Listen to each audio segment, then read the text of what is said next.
Welcome, dreamers, to another journey through time's hidden corridors. I am your guide through the dreaming historian, where ancient mysteries whisper their secrets to those who dare to listen. Tonight, we venture into the deep and silent realm of forgotten civilizations beneath the sea, a tale shrouded in the mists of time, where reality and legend intertwine like threads in an ancient tapestry. Across the world, beneath the ocean's waves, lie cities once filled with life and purpose, now entombed in silence. These are not merely stories of ruins, but of memory, of cultures that slipped beneath the surface, leaving behind only echoes. Before we embark on this mystical journey, if these whispers from the past resonate with your soul, let your presence be known through a gentle like, and join our circle of dreamers by subscribing for more nightly journeys into history's hidden realms. Share with us, fellow dreamers, from which corner of the world you are joining tonight's contemplation. Let our global community of mystery seekers connect across time zones as we drift together into the past. Now, settle into comfort, close your eyes, and let the ancient voices guide you into peaceful contemplation.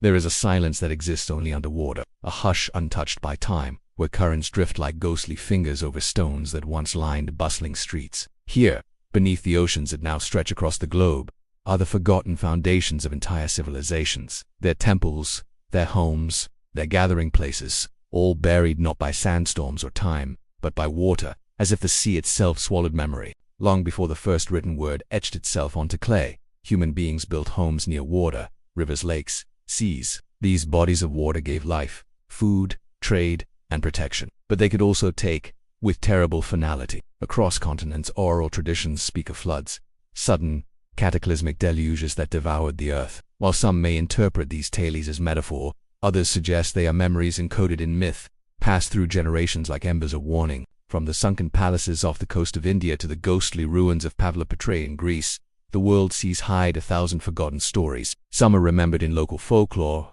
others stumbled upon by divers or fishermen. Many are still entombed in darkness, never to be seen again. What we seek tonight is not just stone beneath salt water, but the human breath behind the ruins.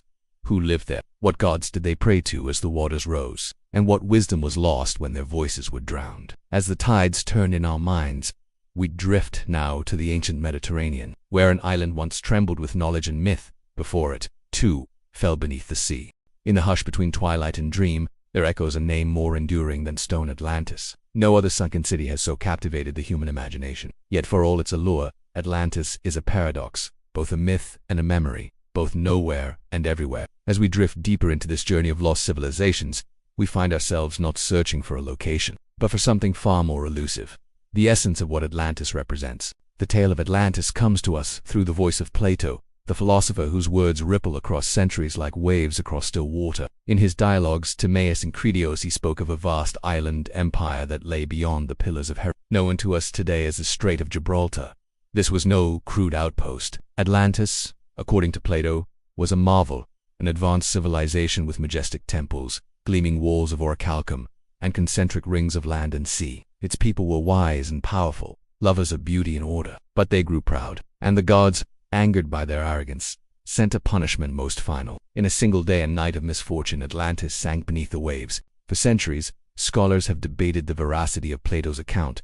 Was he describing a moral allegory, a fable of hubris, or was he preserving, in philosophical prose, a distant memory handed down through whispers and fragments? Some point to the volcanic island of Santorini, known in ancient times as Thera. Around 1600 BC, its eruption tore through the Aegean, triggering tsunamis that devastated nearby lands. The Minoans, a civilization of intricate palaces and undeciphered scripts, were never the same. Could this be the origin of the Atlantis myth? A memory so violent it burned itself into the collective soul of the Mediterranean. Others seek Atlantis far to the west, in the submerged banks, near the Azores, or in the lost lands of Doggerland beneath the North Sea. Some even look as far as Antarctica or the Caribbean, letting imagination drift as wide as the oceans themselves. But perhaps the question is not where, but why. Why does this myth endure? Why does it resonate in the quiet moments before sleep, like a forgotten lullaby? Atlantis is the dream of what was, and a warning of what could be. It is the idea that civilizations rise, shine, and fall. That knowledge can be lost as Azalea's breath. That even the meatiest of cities can be swallowed by silence. In the ancient twilight of Plato's world, Atlantis was already old. And so we drift from this philosophical shore, leaving behind the echo of bells that may never have rung, and sail eastward toward a place where ruins are not legend, but stone and salt.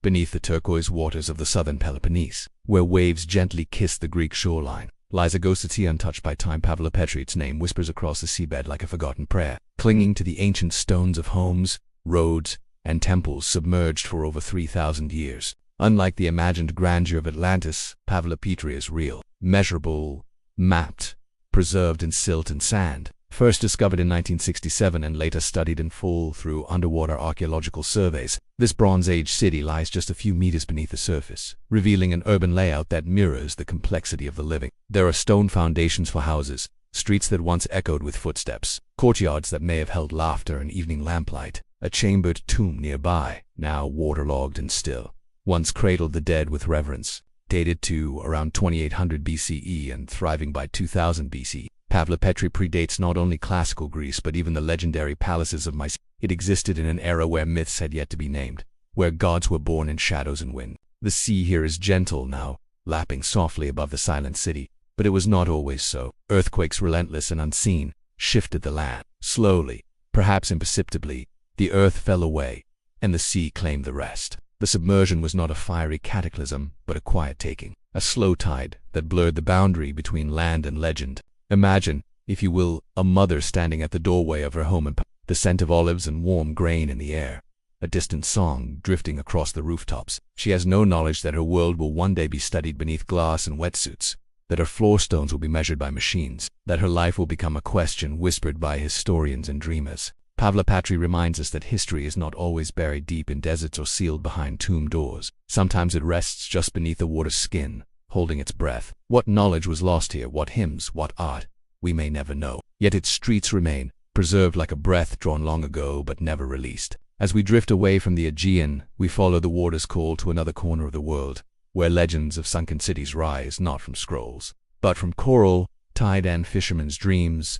Far to the east, where the Arabian Sea sighs against the western shores of India, a story older than history stirs beneath the water. In the state of Gujarat, near the modern town of Dwarka, the sea hides secrets sung for thousands of years, secrets of a city built by gods and lost to the waves. This is Dwarka, the celestial city of Lord Krishna, a place where myth and archaeology now dance in uneasy unison. In the ancient Sanskrit epic, Dwarka is described as a magnificent fortress city built on the sea's edge by the divine architect Vishnu. It gleamed with golden jewels, a wonderland of high towers, great gates, and floating palaces. But after Krishna's departure from the mortal world, the city was reclaimed by the ocean. In the words of the epic, the sea engulfed everything in a matter of moments. For centuries, this was believed to be pure mythology, a symbolic tale of him. But then, the sea itself began to speak. In the early 2000s, marine archaeologists diving off the coast of modern Dwarka discovered rows of stone blocks, street-like layouts, and walls aligned with striking precision. Sonar scans revealed symmetrical formations,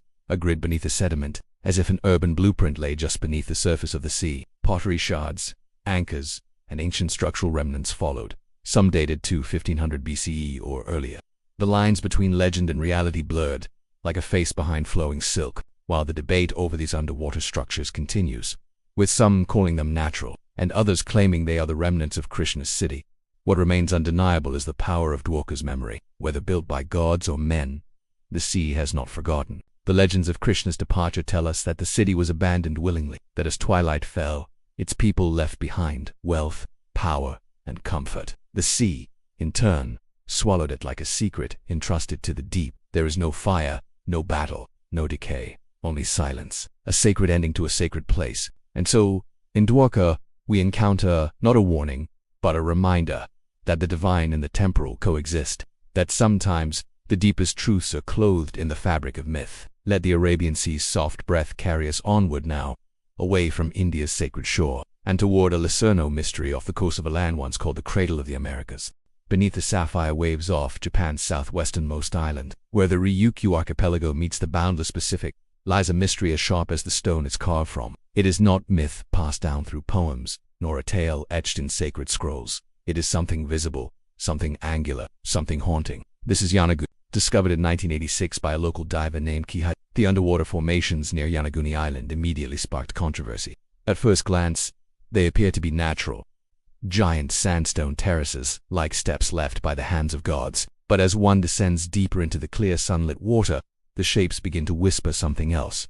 Rectilinear blocks, right angles, grand staircases, massive flat plains, a wide platform leading toward what looks eerily like an altar. It is as though an ancient ziggurat has been resting beneath the waves for 10,000 years, waiting for human eyes to remember it. Some scholars argue Yonaguni is the product of tectonic uplift and natural erosion. They point to the area's geological activity and the brittle nature of the sandstone. But others, including marine geologist Masaki Kimura, suggest the opposite, that these are remnants of a lost civilization. Kimura claims to have identified roads, walls, post holes, even writing-like patterns. If true, it would place human construction here at the end of the last ice age, around 10,000 BCE, at a time when conventional history tells us humans had not yet begun to build cities. What if this site, so carefully hidden in ocean depths, is not the anomaly, but the key? What if history is not a line, but a tide that has risen and fallen many times, washing away evidence of past cycles before we could name them? The seas around Yonaguni are not gentle. Strong currents buffet the ruins,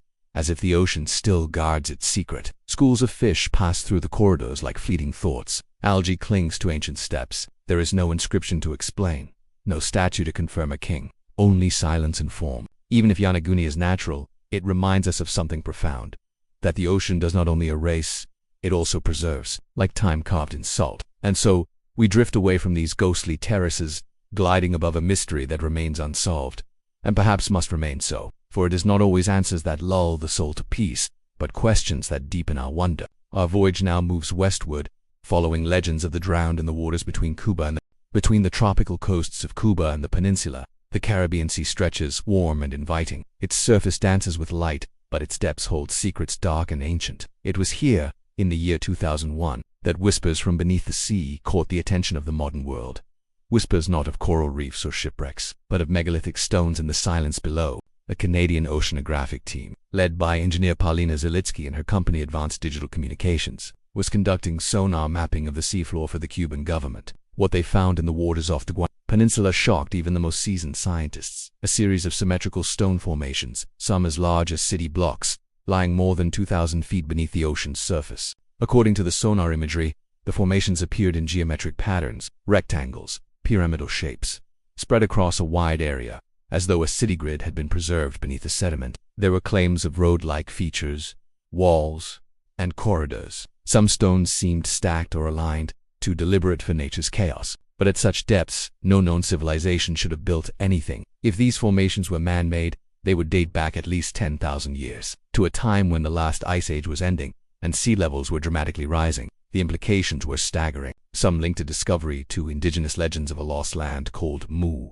or a place of origin now swallowed by the sea. Others dared to suggest ties to Atlantis, again casting their gaze across oceans and time. Skeptics, of course, were quick to argue the formations were natural, the result of tectonic forces, underwater landslides, or lava flows from the region's ancient volcanic activity. But sonar does not dream. Machines do not imagine, and the shapes recorded beneath the Caribbean waves still stir the imagination of those who study them. The site has yet to be fully explored. Funding dwindled, politics shifted, the mystery was left to settle once more into the sand. Some say the Cuban government sealed off the area. Others say deeper dives found nothing more than rocks. And yet, the myth lives. Picture it now, an ancient city built of stone, not far from the coastline, thriving in some forgotten epoch. People walk in its plazas, gathering in temples, watching the horizon where sky meets water. Then, the sea rising slowly at first, then faster, days of panic, nights of prayer. Until all was gone, we do not know what lies at those coordinates today. But in the dreamlike quiet of this chapter, we allow ourselves to wonder, not as scientists, but as seekers. Perhaps what lies there is not a city, but a memory that no longer belongs to time, but to the deep. Let the warm waters of the Caribbean now carry us further, to a distant continent, where a mythical kingdom once ruled the sea, only to vanish beneath it. In the endless expanse of the Indian Ocean, where deep blue fades into twilight and the currents speak in ancient tongues, there lies a legend passed down through Tamil songs and southern Indian lore. To some, it is the Lemuria of the 19th century European imagination, a hypothetical lost continent postulated by geologists to explain fossil links between India, Madagascar, and Africa.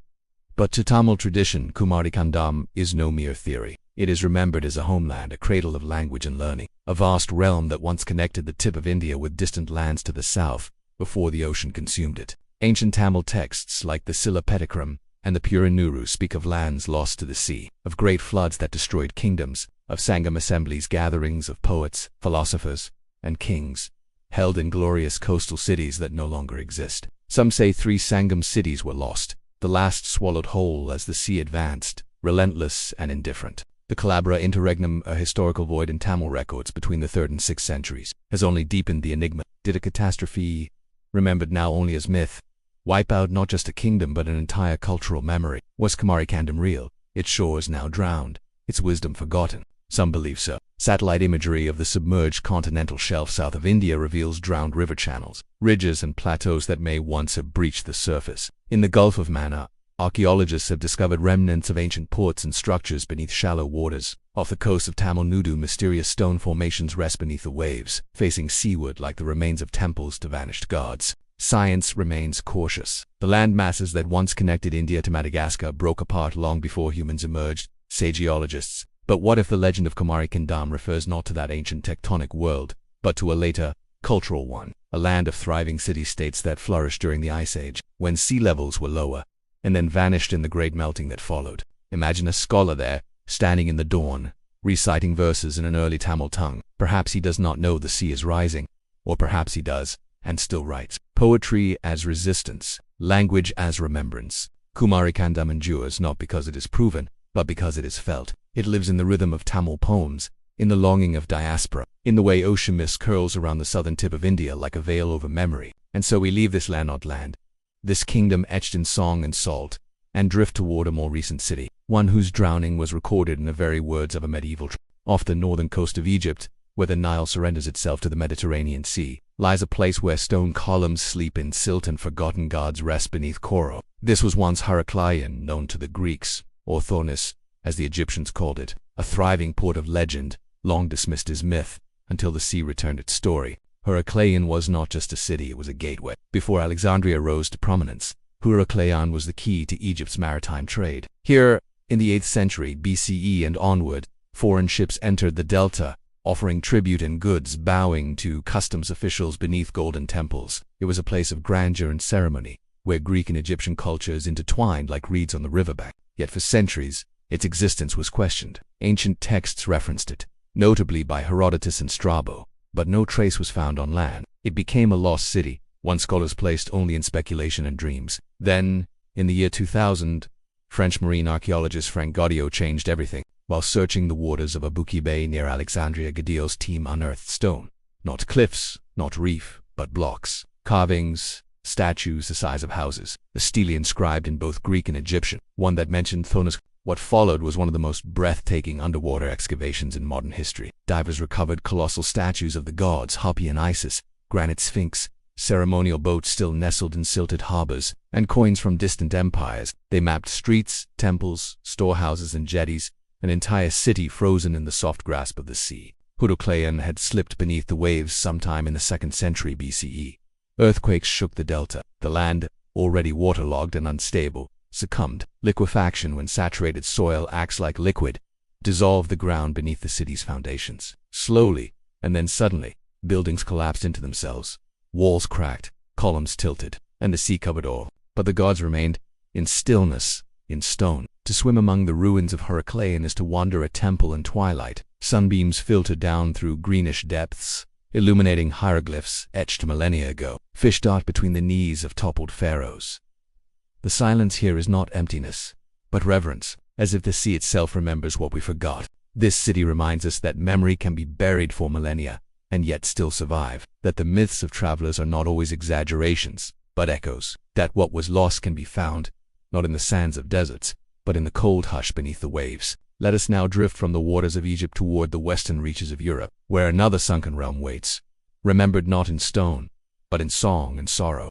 In the mist-veiled waters of Cardigan Bay, off the western coast of Wales, there is a place where the sea sings in an older tongue. Locals say that when the tide is right, you can still hear the faint toll of church bells beneath the waves. This is the legend of Cantor Gweled, the lowland hundredth, a sunken kingdom remembered in lullabies and lamentations, where a once great realm now lies drowned. Cantor Gweled is said to have stretched far beyond the modern coast of Wales, a fertile land protected by dikes and sluice gates. Its capital, Caerwydno, was ruled by a wise king named Gwydn. Prosperous and green, the kingdom flourished under the stewardship of men and the grace of the gods. But such blessings come with responsibility, and in legend, that duty fell to a single man, the drunken keeper of the floodgates.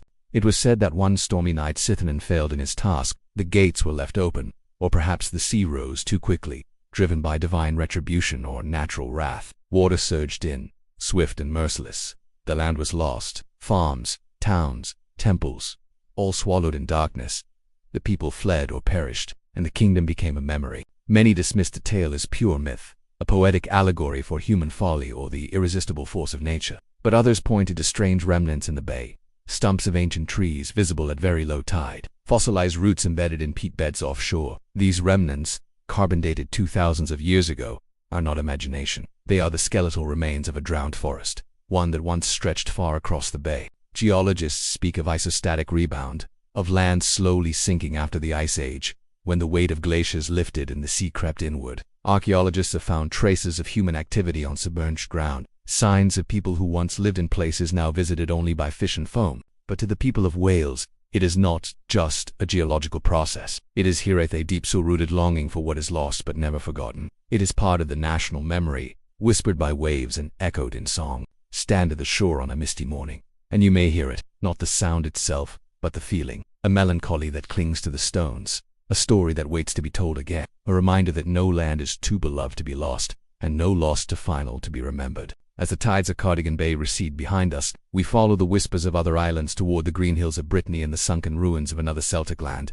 Beyond these salt-swept cliffs of western France, where the winds of the Atlantic churn the Breton coast, lies a legend older than any lighthouse. Beneath the grey-green sea, somewhere off the Bay of Douarnenez, rests a city of marble towers, golden spires, and tragic silence. The city of Ease, once proud, now lost, is said to sleep below the waves, waiting for redemption or release. According to Breton folklore, Ease was the jewel of Armorica, a coastal city built by King Gradlan, ruler of Cornwall, with walls as white as moonlight and gates that held back the sea. It was a marvel of ancient engineering, constructed in a shallow bay protected by dikes and magic. The king's daughter, Dahat, sometimes called Axe, loved the city more than life itself. She filled it with music, masked festivals, and opulence, a place where joy and shadow danced as one. But the sea is patient, and legend is never without consequence. Some tales say Dahat, seduced by dark forces or pride, stole the key to the floodgates from her sleeping father and opened them in the dead of night. Others whisper she was betrayed, or merely careless, or perhaps cursed. But in all versions, the sea came, a single wave, or a rising tide, or a storm called forth by sign. The details blur like mist over waves. What remains clear is the fall.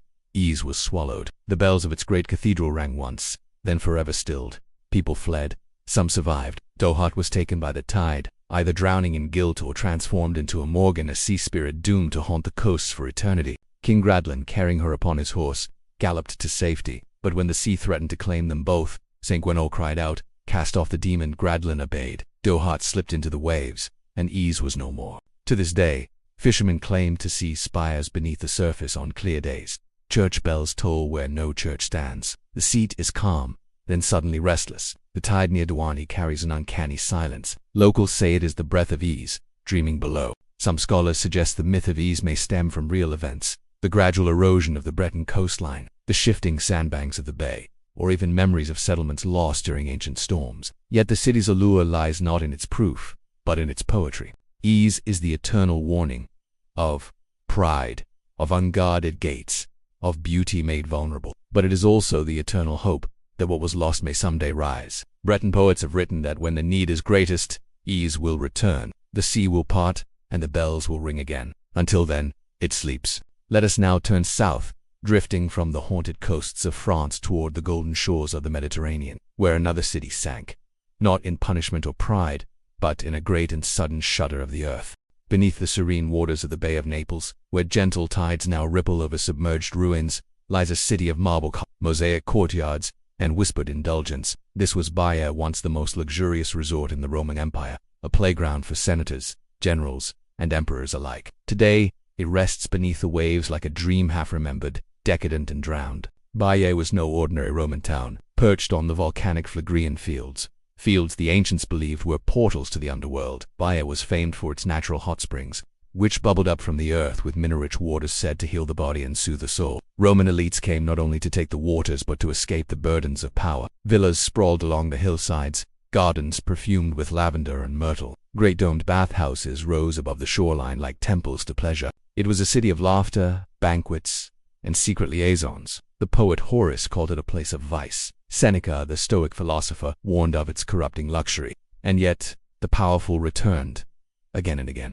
Julius Caesar visited, Nero plotted there, Hadrian retreated into its opulence. In Baiae, ambition melted into warm water, and the sea itself seemed to shimmer with indulgence. But the land on which Baiae stood was never stable. The Phlegrean fields are part of a massive volcanic complex, a caldera that breathes, swells, and sinks with quiet force. Over centuries, a process known as Bradyseism, the slow rising and falling of the earth due to subterranean volcanic activity, caused sections of the city to slip beneath the sea. Buildings once bustling with life were claimed by water, not with violence, but with a strange, slow grace. Porticos now lie flat on the seafloor. Statues still stand, their marble faces worn by tides. Mosaic floors glimmer beneath shifting sand. Today divers glide over these silent streets, tracing the outlines of villas and temples with the underwater archaeological park of Baiae reveals a world almost intact. A city paused in descent, neither fully lost nor truly present. It is history in suspension. There is no tragedy in Baiae's fall, only a sense of surrender. The city, once devoted to indulgence, now offers itself to contemplation. Its stillness is profound, a reminder that even in decline, beauty endures, that what was once a place of noise and indulgence can become a sanctuary of silence. As we rise gently from the waters of Baiae, let us follow the Mediterranean's warm breath farther east, toward the echoing memory of a biblical city whose destruction became legend, and whose fate may still lie beneath the sea. Where the Jordan River meets the cradle of ancient prophecy, there lies a basin unlike any other, a place where the waters are so heavy with salt that nothing can live, and yet beneath their surface may lie cities that once teemed with life. This is the Dead Sea, ancient, enigmatic, and quietly mourning what it may have taken. Among the oldest of all tallies whispered around its shores is that of Sodom and Gomorrah, cities of splendor and sin, whose downfall has echoed through millennia. According to sacred texts, these twin cities were punished by the heavens for their depravity. Fire fell from the sky, the earth groaned, and by morning nothing remained but smoke and salt. But was this tale entirely metaphor, or might ruins truly lie beneath the shimmering salt crust, where no wave stirs, and silence reigns like a sovereign? Scholars and explorers have long debated the story. Some see it as allegory, a moral fable carved in divine judgment. Others, however, point to strange patterns in the land. Ancient ruins clustered near the southern shores of the Dead Sea. Charred earth layers suggestive of sudden heat. Brimstone-like sulfur balls embedded in ash-rich soil. One site, Bob Edra, discovered in the 20th century, has drawn particular attention. Perched near the southeastern edge of the sea, it once hosted a sprawling city during the early Bronze Age. Archaeologists uncovered burial chambers, burnt dwellings, and signs of a society that vanished abruptly. Further south, Numera, another settlement, revealed similar clues. Destruction by fire, followed by sudden abandonment. And then there is the sea itself, a vast, unbreathing. Its waters have risen and fallen over millennia, shifting coastlines, swirling valleys. Legends say Sodom and Gomorrah may lie beneath it now, entombed in brine, their walls softened into oblivion. To gaze across the Dead Sea at dusk is to look into a mirror of the past. The sun sets in sheets of golden blood. The air grows still. Salt encrusts the rocks like ancient frost. There is a heaviness here, not just in the water, but in the memory it carries. Locals tell of strange shapes seen below the surface in rare moments of clarity. Shadowed outlines, broken angles, the bones of towers. The sea eye, it seems, forgets slowly. But perhaps what lies beneath is more than ruin. Perhaps it is a warning made beautiful by time, a parable left to dissolve into salt, spoken not to condemn, but to remind, that cities rise on the shoulders of pride, that the earth itself can whisper enough. From these shores of silence, we now turn away, drifting west across ages and ocean, toward the land of myth once called Tartessos, where the river meets the sea, and time loses its edge. Where the ancient Guadalquivir River meets the Atlantic Ocean, in the sun-drenched lands of southern Spain, whispers of a lost kingdom echo across the marshes and into the sea breeze. This was Tartessos, a name spoken in the same breath as Atlantis, cloaked in the perfumes of gold, song, and silence. A land of rivers, riches, and riddles, and one that slipped quietly beneath the tides of time. To the Greeks, Tartessos was a place of wonder. Herodotus spoke of it as a wealthy port ruled by a just king named Argam, who reigned for 80 years and welcomed strangers with open arms. The land was said to be rich in metals, gold, silver, tin, its rivers glistening with promise, its people gifted in trade, metallurgy, and poetry. A fusion of Iberian roots and Eastern influences, Tartessos flourished at the edge of the known world, a cultural crossroads where myths and merchants met. But like so many of history's brightest flames, Tartessos flickered and vanished. By the 5th century BCE, the kingdom had disappeared from records, No war is remembered, no calamity is described, only absence remains, a silence as vast as the plains it once ruled. The marshes of the Donana National Park now spread across the delta, swallowing ancient riverbeds and cities that may lie beneath. In the early 2000s, satellite imagery revealed circular formations buried under the mud near the Guadalquivir's mouth, concentric rings, much like those Plato used to describe Atlantis. Excavations followed. Archaeologists found pottery, walls, foundations, some dating back over 2,500 years. But was it or another ghost entirely? Nearby tombs have yielded golden artifacts, inscribed with strange signs, neither Phoenician nor Iberian. Bronze figures, finely wrought, depict beings with wide eyes and serene postures. The artistry speaks of a refined civilization, one that worshipped the river, honored its ancestors, and traded far beyond its borders. Yet the river's a fickle guardian. Over centuries, it shifted course. Storms came, silt built up, the estuary became a swamp, towns were swallowed, one grain of sand at a time. No trumpet, just slow, inevitable forgetting. And perhaps this is Tartesso's gift to remind us that greatness does not always fall in noise, that some civilizations, like dreams, recede with the tide, leaving only the shimmer of gold in the soil and a name whispered by waterbirds over the marsh. Now, with the Iberian twilight fading behind us, we sailed south again, past the pillars of Heracles, and into the unknown, to seek the murmur of an island said to hold the memory of a drowned people in a language that vanished beneath the sea. In the grey and solemn waters of the North Sea, between the coastlines of Britain and the European continent, there once stretched a vast land of rivers, forests, and life. Today, fishermen dredge its bones, antlers, flint tools, the skulls of long-dead beasts. But beneath those bones lies something older still, a memory of a land called Doggerland, where once humans walked, where only waves now roam. During the last ice age, sea levels were far lower than they are now.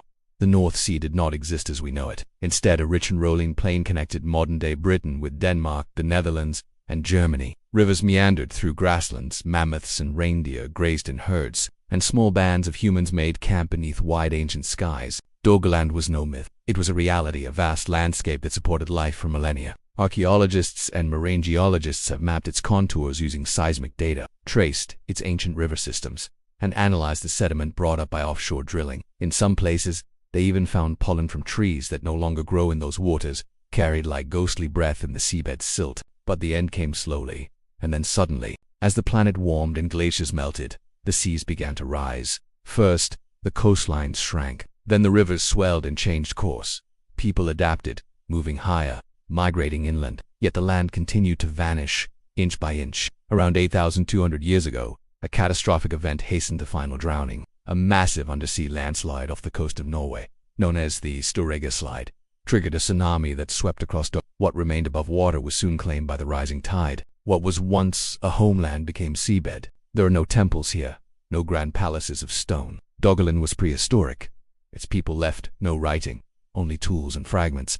But those fragments speak. They tell of a world full of rhythm and struggle, of people who hunted and laughed, who built fires against the northern cold, who told stories as stars moved overhead, and who, perhaps, watched the sea encroach with growing dread. Today, the Doggerbank, a shallow stretch of the North Sea, marks part of where Doggerland once lay. Beneath its currents, sonar scans show the ghosts of river valleys, submerged forests appearing cross-sections of sediment, their trunks preserved like blackened bones. What language did they speak? What names did they give their rivers, their gods, their children? The answers are gone, swallowed not by forgetting, but by the sea itself. Doggerland was erased not by fire or pride, but by the earth's patient turning, by time's tide. As we float now above this silent continent, we do not seek its return. We listen, instead, to what it still offers. A lesson in impermanence, in quiet loss, in the beauty of things that pass away completely, and yet leave behind the shape of what once was. Let us now sail further eastward, into the realms of frozen waters and reindeer path, to discover a settlement claimed by another rising sea, one whose fall was watched by people who lived to tell the tale.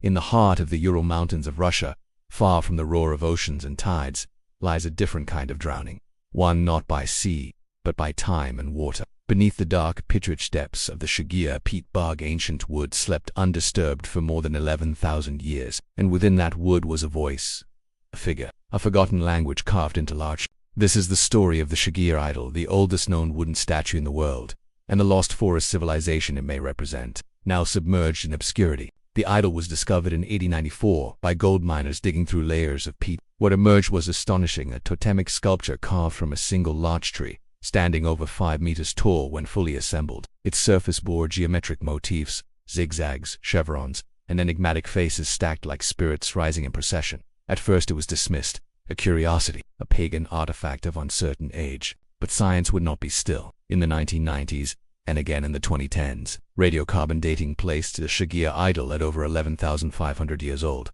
older than the pyramids, older than Göbekli Tepe, older than the domestication of wheat. It was created during the Mesolithic era, when ice still clawed at the northern lands and the forests were thick and wild. Who carved it, and why? We do not know the people's names. Their bones are gone, their dwellings dissolved, but the bog, in its preserving stillness, held their voice. The idol suggests a people deeply spiritual, attuned to the woods and the waters. Perhaps they honored ancestors, perhaps they spoke to gods of tree and stone, or perhaps the faces on the idol are reminders, not of gods, but of the watchers, the guardians of a fragile world. Nearby archaeological sites suggest they were fisher hunters, moving through the forested wetlands in canoes, building temporary camps along riverbanks, and yet, this idol so vast, so precise, hints at more than survival, of time given to meaning, of a people who, though they had no temples, carved their cosmos into wood. And in this silent forest of the past, a strange drowning occurred, not by sea, but by transformation. Over thousands of years, the wetlands rose, forests became bogs, villages faded, the people moved, or were lost. But the peat sealed the idol in time's amber. We drift, now not over oceans, but over trees turned to shadow, above a sunken world where meaning was carved with stone tools and offered to the gods of the wood, a forest civilization drowned, not by waves, but by forgetting. And still, the Shi idol remains, staring through ages with its many eyes, watching, waiting, whispering. Now we follow the cold rivers southward, to the mountainous lands of Central Asia, where an even more recent flood swallowed a city whose memory has only just begun to surface.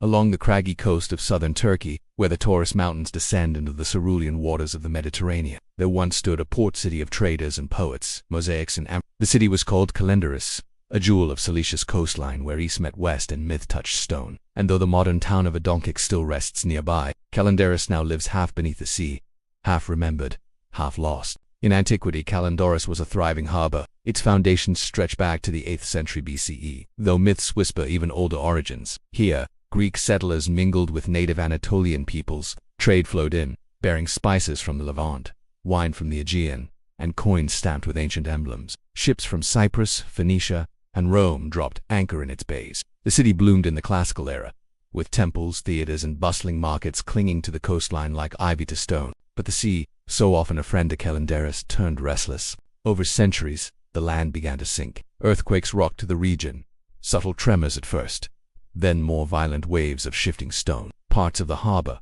the piers, and even structures inland were claimed by the sea. The city didn't vanish in a day, it faded. As empires fell and borders shifted, Calendaris became quieter, its name echoing more often in books than in boats. Modern excavations began in earnest in the late 20th century. Archaeologists found harbor installations beneath shallow waters, ancient walls now patrolled by fish, roads disappearing into the surf, marble fragments inscribed with names forgotten even in the surrounding hills. A mosaic floor was discovered, submerged yet vivid, its tesserae forming patterns as fresh as morning light. There was beauty, still breathing beneath the waves. Some of the city remains above water, visited by historians and curious travelers. But much of Calendaris is no longer visible to the waking world. It lives in the hush between tides, in the shift of stone undercurrent, like a sigh half swallowed by time. The waters of the eastern Mediterranean are deceptively calm here. They glisten, warm, and inviting. But beneath the shimmer lies a reminder that, even in the heart of civilization, even where culture once thrived and poets once wrote to the sea, the earth can shift, and memory can drown. And yet, in the submerged stones of Calendaris there is no tragedy, only stillness, a kind of peace. We turn now from the waters of Turkey and sail toward a colder sea, where a Scandinavian legend lies beneath ice and wave, a tale of warriors, storms, and a city said to have been swallowed whole in a single night.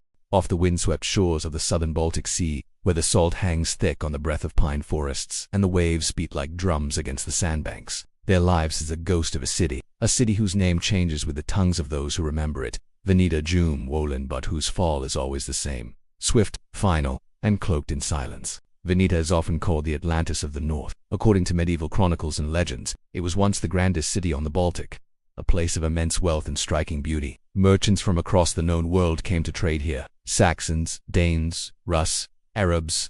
Its towers rose white against the grey sky. Its harbour was thick with ships. Its streets glimmered with imported wares. And its people lived not only in prosperity, but in pride. And that, they say, was its undoing. The legends tell of decadence, of arrogance in the face of the divine. Some tales speak of greed, others of forgotten rights, or a refusal to welcome a wandering prophet. Whatever the cause, the punishment was swift. One night, without warning, the sea rose. A wave taller than the tallest tower. Some said the city sank below the waters off the island of Usedom. Others placed it near Wolin.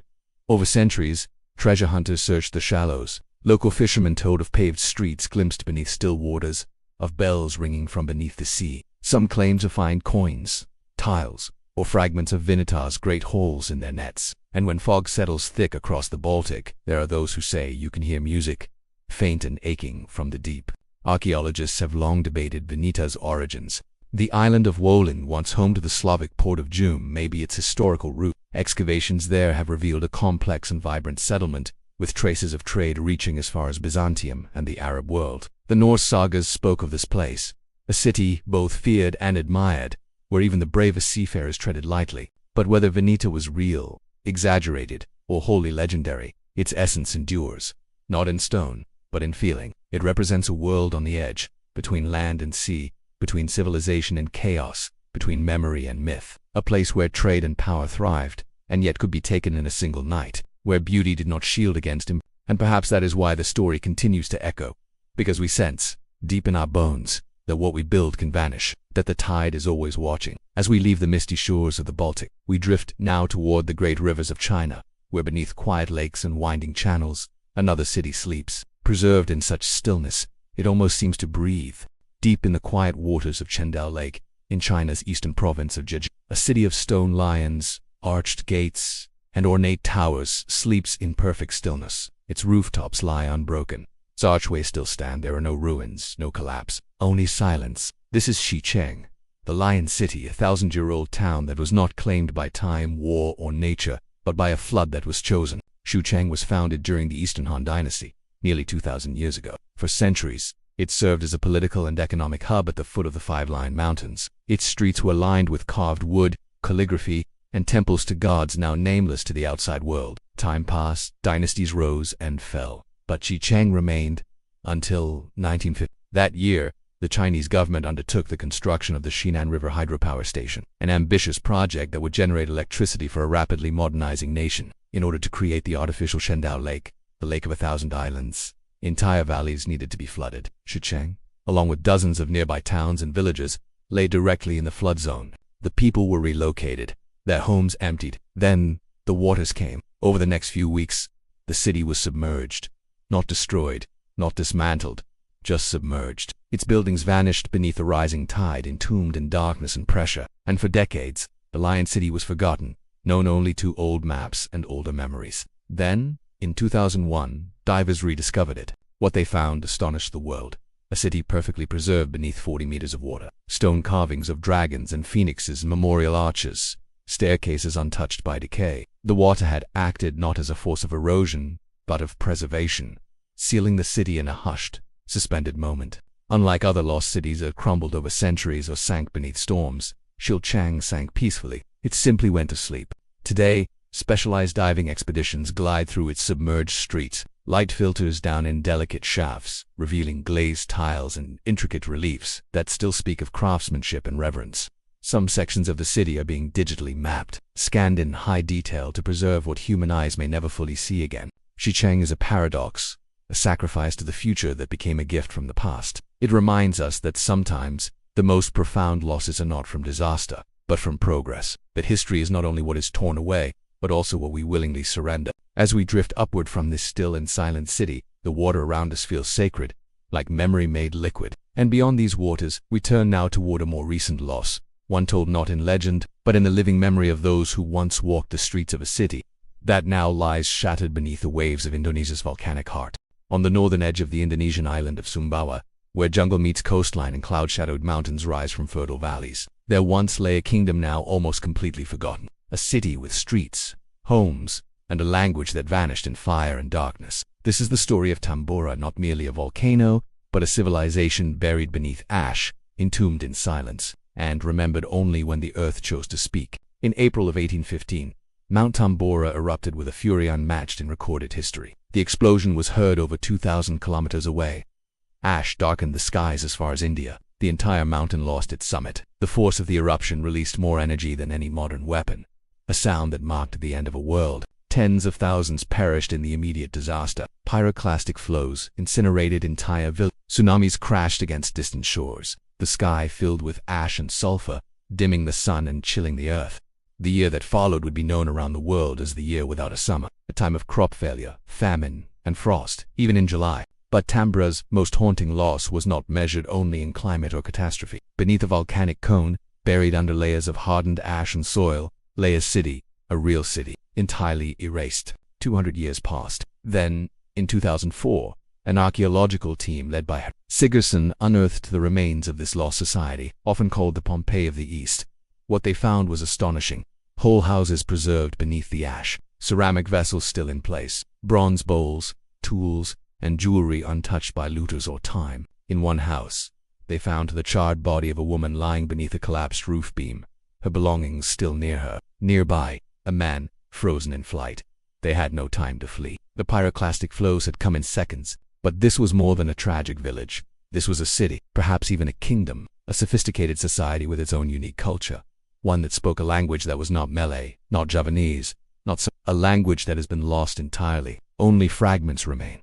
The objects they left behind, the layout of their homes, and the very earth that swallowed them. Unlike Atlantis or Veneta, Tambora is no myth. It is real, tangible, scorched into the earth, and then buried. And unlike Pompeii, which has been a tourist beacon for centuries, Tambora remains quiet, remote, mostly untouched. Its story is not one of hubris or punishment. It is simply the story of a people who lived beneath a sleeping god and awoke too late. Even now, the mountain looms, lush and green, as if nothing happened. But beneath its slopes, a kingdom sleeps beneath hardened ash. It may never be fully uncovered. Its language may never be spoken again. And yet, in the rustle of leaves, in the hush of wind through the jungle, one might still feel the echoes. And so we return westward now, toward a continent whose deserts conceal vanished lakes and sunken cities beneath sands rather than waves. But where water, once abundant, left behind ruins now softened by wind and dream. Beneath the golden silence of the Sahara Desert, where dunes roll like ancient waves and the sky hangs vast and unblemished, lies a paradox almost too great to fathom. This place, this vast and arid emptiness, was once green. The Sahara today, the world's largest hot desert, was once home to lakes, rivers, forests, and cities. And now, it holds beneath its sands the remnants of a forgotten world drowned not in water, but in time. We call it the Green Sahara, a period stretching from roughly 10,000 to 5,000 years ago, when the African humid period turned the region into a thriving savanna. Rainfall came in generous seasons. Hippos and crocodiles splashed in lakes where now only mirages shimmer. Elephants wandered plains now buried in sand, and people, tens of thousands of them, lived, herded, hunted, and built. Across modern-day Niger, Chad, Libya, and Mali, archaeological traces of this lost world emerge like whispers from the deep past. In Libya's Tadrat, Akakis, and Algeria's Tasilana, rock paintings line the canyon walls, depicting giraffes, cattle, and dancing figures beneath rainfall. These are not the scribbles of the primitive, but the expressions of a flourishing culture, one that knew water, joy, and ceremony. And then, the climate changed. Gradually, then decisively, the monsoons shifted southward. The rains dwindled, lakes dried, rivers withered, and the people moved. Some south of the Sahel, some east of the Nile. Cities and settlements were abandoned, entire cultural systems dissolved into sand. In the desert of Mauritania, the Rachid Straka, known as the Eye of the Sahara, has sparked speculation. Though likely a natural formation, its massive concentric rings have led some to wonder. Could this have been a city, an island amid a sea of green? Some even link it, speculatively, to Plato's Atlantis. While no definitive ruins have been found, the question lingers. What lies beneath the dunes? In Mali, beneath the sands near Lake Fag, lie the traces of once thriving towns that supported trade and agriculture before desertification. Buried mud brick walls, irrigation canals, forgotten shrines. The remains of lives lived in harmony with water, now long gone. The Sahara did not drown these cities with the sea, but with its absence. It was a slow undoing, a vanishing not of cataclysm but of withdrawal. The rains ceased, the trees died, the people left, and the wind took care of the rest. Yet even now, the desert does not forget. It holds its secrets gently, When the wind is still and the moonlight casts long shadows across the dunes, the past rises like heat from the sand, a whisper of a riverbed, the faint outline of a war, a potsherd turned over by time. We end our journey here, not in water, but in sand, in a sea of silence. For what is a sunken city, after all, but a reminder that no civilization is too grand to fall, and no fall too final to be remembered. Let us now return to the surface, not in haste, but in reverence. Let the stillness remain within us, even as we awaken from this journey through the drowned chapters of our shared human story. As our journey through forgotten civilizations, beneath the sea draws to a close, let these ancient whispers settle into your consciousness like morning mist over forgotten ruins. From the gilded myths of Atlantis to the preserved mosaics of Shi Cheng, from the drowned forests of Doggerland to the Asher Ceylon's kingdom of Tambora, we have drifted through the depths of memory, a memory that belongs to us all. These cities, whether imagined or real, known or nameless, were once vibrant with voices, footsteps, and dreams. Now, they lie quiet, their stones softened by water, their stories told only in fragments and echoes. But silence does not mean absence, and loss does not mean forgetting. If tonight's voyage has brought you peace, consider becoming a regular traveler along these ancient paths. Subscribe to join our community of dreamers, and let the gentle chime of notifications guide you to new mysteries each week. Your presence is the light that keeps this circle of contemplation glowing. Share your thoughts on this journey beneath the waves. Tell us which sunken world stirred your spirit most, and from what distant shore do you join us tonight, dear dreamer. Our community stretches like starlight across oceans and continents, bound by a shared yearning for the mysteries of time. Let tonight's revelations cradle you now in deep.com. Let the rhythms of ancient tides lull you into sleep, and may your dreams carry you gently through streets no longer seen, over rivers long dried, and beneath seas that still whisper. Until we meet again, in the realm of dreams and quiet remembrance, may your rest be filled with the peaceful echoes of history's most gentle mysteries. Sleep well, dreamer, and let the ancient wisdom guide your dreams.